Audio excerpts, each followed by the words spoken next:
Mutaratara ucio wa Dedan Kimathi utanyite kugura mugunda eka 12,000 gicigo-ini gia Thome kaunti-ini ya Laikipia niguo kuhe andu acio uikaro. Munene wa ruhonge ruu Evelyn Wanjigu augite anyiti itemi matiganite ni merutĩire guteithĩrĩria ruhonge ruu niguo guteithĩrĩria njamba cia maumau. Riu tweka calculation tukona mundu no arute share ya 5,000 akaheo 3.5 acre. Koguo ni ndireta a Kenya aendi mwega na thirikari na ni ndima approachite ne approachite United Nation ne approachite China ne approachite American government moke mateithie tuseto itungati ici. Muikariri gitu wa gikundi kiria nikio kirari ene mugunda ucio augite amemba ni metikirite kwenderia foundation ya Dedan Kimathi mugunda ucio. Tiganire twachejia ni ndo kuona Kimathi Foundation tuona ni andu aitu maragura mugunda uyu turaiga mugunda tukwendia ciringi 180 uko turaiguithania na members yothe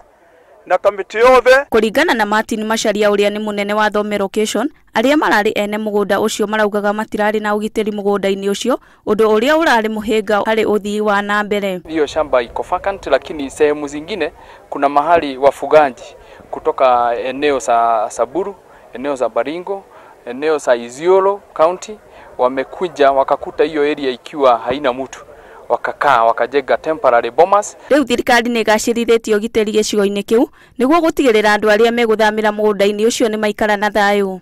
Ngiribotera Inooro TV, Ngetwo Nyambura wa Githua.